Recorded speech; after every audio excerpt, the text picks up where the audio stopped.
Di klip ini terus berlanjut seperti yang Anda lihat. Ini sebenarnya adalah bagian yang cukup menarik, tetapi saya pikir ini bisa sedikit disempurnakan. Jadi, yang mungkin saya lakukan adalah turun dan mengeklik opsi edit klip ini, dan editor Opus yang baru akan terbuka. Dan di sebelah kiri di sini, yang akan saya lihat adalah transkrip dari film pendek ini. Saya pikir keheningan di sini, dan jadi, ini untuk saya secara harfiah mungkin bisa dihilangkan. Jadi, yang mungkin saya lakukan adalah memilih kata ini karena disinilah saya sebenarnya ingin klip ini dimulai. Buka 3 titik, turun ke pisahkan dan pangkas, lalu saya akan menetapkan sebagai mulai. Dan yang dapat Anda lihat adalah sekarang klip akan dipotong. Jadi sekarang jika kita menontonnya kembali, bagaimana saya menemukan keseimbangan antara keberadaan dan tindakan? Ini memotong bagian awal itu. Sekarang kita bisa mengedit video ini sebanyak yang kita mau. Tetapi AI biasanya cukup bagus dalam melakukannya secara otomatis, termasuk menambahkan teks dan membingkai klip. Namun, satu fitur baru yang keren dari Opus adalah Anda bisa masuk ke pelacak, mengeklik pelacakan subjek manual, lalu jika Anda ingin klip tersebut secara otomatis difokuskan pada hal lain, Anda tinggal memilih hal itu. Jadi, misalnya, saya bisa masuk dan memilih lukisan ini, dan jika saya mengeklik pelacak,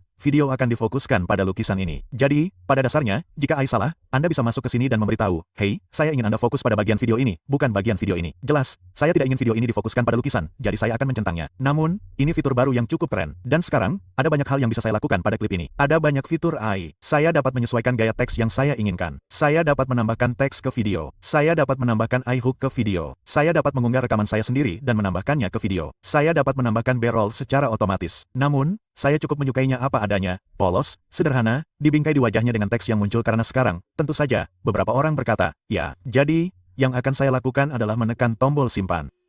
Dan kemudian suntingan yang baru saja kita terapkan pada klip ini telah dibuat. Bagaimana cara menemukan keseimbangan antara menjadi dan melakukan? Dan dari sini, saya dapat mengunduh klip ini lalu mengunggahnya secara manual. Atau saya dapat mengklik di sini dan benar-benar memposting atau menjadwalkan klip ini untuk ditayangkan langsung di saluran saya, Instagram, TikTok langsung dari dalam Opus. Dan inilah yang menarik. Opus sedang mengadakan kompetisi sekarang untuk merayakan ulang tahun kedua mereka. Setiap orang yang berpartisipasi akan mendapatkan kredit gratis senilai 5 jam. Dan satu kreator yang beruntung akan mendapatkan MacBook Pro baru dan uang tunai $5.000. Yang perlu Anda lakukan untuk ikut serta adalah mendaftar di Opus dengan tautan di bawah ini. Gunakan Opus untuk memposting klip yang Anda sukai dan di postingan tersebut, misalnya di bagian deskripsi, bagikan sedikit tentang apa yang Anda sukai dari Opus Clip, sertakan tagar Opus Clip dan Grow, lalu tag akun resmi Opus Clip. Saya akan meninggalkan tautan di bawah dengan informasi lebih lanjut. Sekali lagi, terima kasih Opus.